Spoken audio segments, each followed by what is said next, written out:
share my screen. Go to my, move this. There we go. And the second hour here. Okay, so your thesis statement, okay, first off, if you have not finished your thesis, okay, then you guys need to get that done. All right, in fact, I've got 9 right now that are not turned in. Okay, and some of these I'm looking at it. If you just scroll through this, some of these look like one sentence. Some of them look like full paragraphs. So you need to make sure that you don't have too much in your thesis statements as you're going through that. So make sure if you haven't done your thesis, you got to have that done before you work on an outline. Okay, you literally can't work on an outline unless you know what you're supposed to talk about. So know what you're talking about in your thesis, okay? Then you will have this online, okay? And so this is your outline. You guys did this in 6th grade, you did this in 7th grade, and now you're doing it in 8th grade, okay? You've done 3 of them in 6th grade, 3 in 7th grade. You're going to do 3 this year, okay? Here's what I would do if I was you working on my outline, okay? On the hook, okay? Normally you don't know what you're talking about, and it's always hard to write your hook when you have yet to start your outline. So I, myself, would probably not do the hook until the end. That's just like my advice, okay? Then what I'm going to do with my thesis, if you have finished your thesis, you have it written the way that I have it, and you have plugged in your 4 little features on there, okay? You remember you have 2 Democratic, 2 undemocratic. Take your thesis from your submission on Google Classroom, throw it into here, okay? Then you literally have your thesis already done because you've already typed it up. You just copy and paste your thesis here. Then once you know what your thesis is, in the order of your undemocratic and democratic features of your thesis, you literally just go plug them into here. Okay, let's say your first one was a undemocratic feature on the slaves coming over on ships. Okay, so their topic sentence is literally what I just said. That is the topic, is you were talking about slaves coming over on ships, and that being where they don't have their freedom. Okay, you would talk about your topic sentence. Then your evidence. Okay, your evidence is what evidence in my packet, okay, do I have that proves that that is a undemocratic, where they don't have their freedoms, or it shows where they do have their freedoms and it is a democratic feature, okay? Tell me then, what document did I find it on? You have 1 through 8. Pick the right document, okay? And then explain. This is where you explain to Mr. Durham, here is how document 3 shows that people had freedoms with democratic features and whatever it is, okay?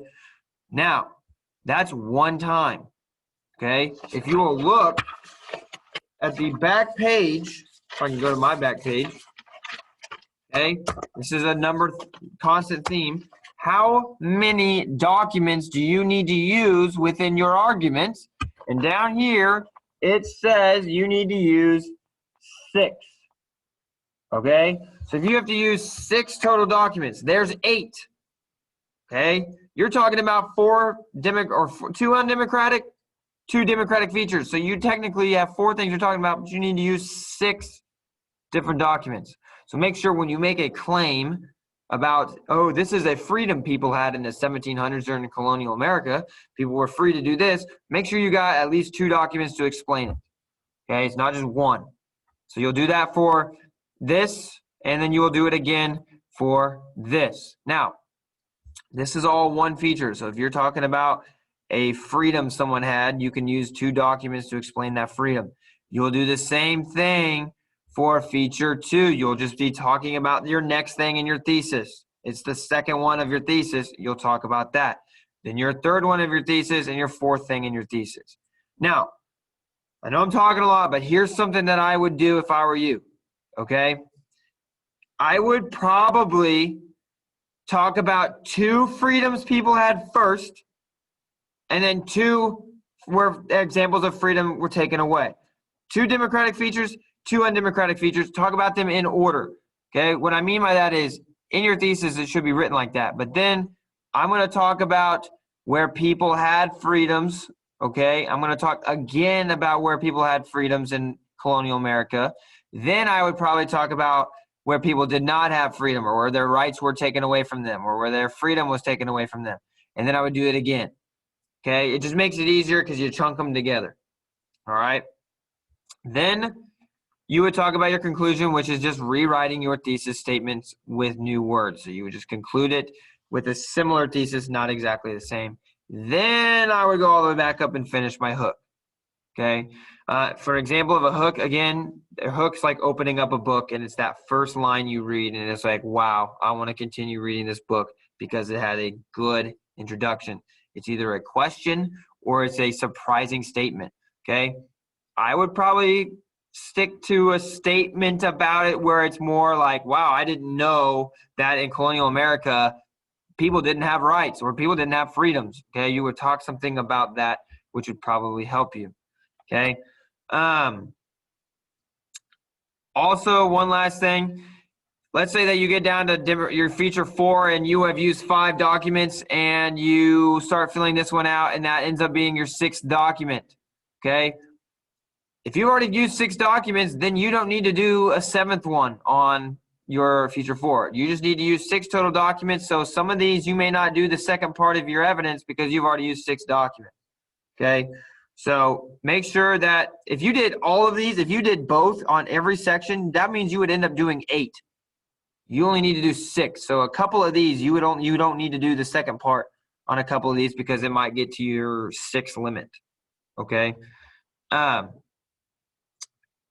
Kind of a timeline of where you probably need to be by the end of this virtual hour. I would have my thesis done.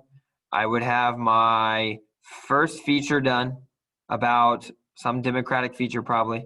And then I would probably have to try to get my second feature done about my second democratic feature. That way, tomorrow when you get logged in, you just talk about your undemocratic features. You talk about, again, an undemocratic feature. You finish your conclusion, and you do your hook.